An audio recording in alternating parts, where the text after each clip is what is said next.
Exit poll ने NDA खेमे में मचा दी धूम, राहुल गांधी करेंगे बड़ी बैठक। चुनावी प्रक्रिया संपन्न होने के बाद अलग अलग न्यूज चैनल और एजेंसियों ने शनिवार को एग्जिट पोल भी जारी कर दिया। कम से कम 3 एग्जिट पोल ऐसे हैं जिनमें पीएम मोदी की भविष्यवाणी सच होती लग रही है। ज्यादातर एग्जिट पोल में एनडीए को जबरदस्त बहुमत दिया गया है। इस हिसाब से एक बार फिर एनडीए की सरकार बनने वाली है। 4 दिनों से चल रही चुनावी प्रक्रिया के बाद 4 जून को मतगणना होगी और परिणाम घोषित किए जाएंगे। हालांकि इससे पहले एग्जिट पोल में देश के मूड का अंदाजा लग गया है। एबीपी सी वोटर ने भी एनडीए के लिए 353 से 383 सीटों का अनुमान लगाया है। वहीं एनडीटीवी के महापोल में एनडीए को 357 सीटें दी गई हैं। स्कूल ऑफ पॉलिटिक्स और इंडिया टीवी के एग्जिट पोल में एनडीए को 400 पार बताया गया है। रिपब्लिक भारत ने एनडीए को 353 से 365 सीटें मिलने का अनुमान लगाया है। वहीं इंडिया गठबंधन 133 सीटों के आसपास सिमट सकता है। इसके अलावा इंडिया टीवी ने भी एनडीए को 371 सीटें मिलने का अनुमान लगाया है। स्कूल ऑफ पॉलिटिक्स के सर्वे में एनडीए 400 का आंकड़ा पार कर रहा है। 2019 के लोकसभा चुनाव की बात करें तो बीजेपी के खाते में 303 सीटें थी। एनडीए ने 253 सीटें हासिल की थी। वहीं कांग्रेस को केवल 52 सीटों पर जीत हासिल हो सकी थी। टीएमसी को 22 सीटों पर जीत मिली थी। जेडीयू को 16 सीटें और समाजवादी पार्टी को मात्र 5 सीटें मिली थी। बीएसपी को यूपी में 10 सीटों पर जीत हासिल हुई थी। एग्जिट पोल सही साबित हुए तो बीजेपी 2019 वाली जीत दोहरा सकती है। एग्जिट पोल पर क्या बोले राजस्थान के सीएम।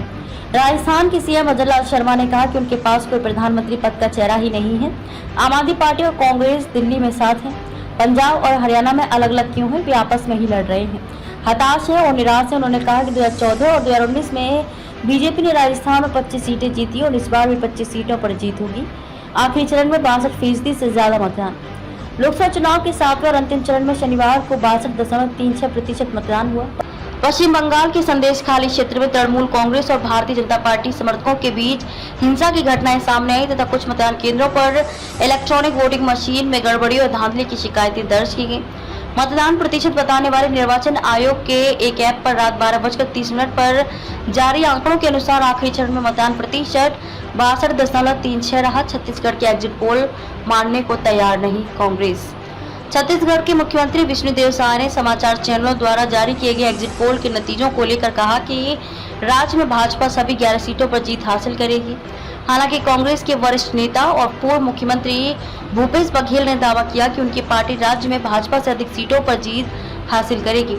एग्जिट पोल में राज्यों को बढ़त दिखाए जाने पर साय ने कहा कि प्रारंभ से ही लग रहा था कि पूरे देश का आशीर्वाद भारतीय जनता पार्टी और देश के यशस्वी प्रधानमंत्री नरेंद्र मोदी जी को मिलेगा। पूरा देश चाहता है कि मोदी जी तीसरी बार सरकार की बागडोर संभालें। पूरे देश में वातावरण अच्छा था। छत्तीसगढ़ में भी हम सभी 11 सीटें जीतने जा रहे हैं। आज कांग्रेस की बड़ी बैठक।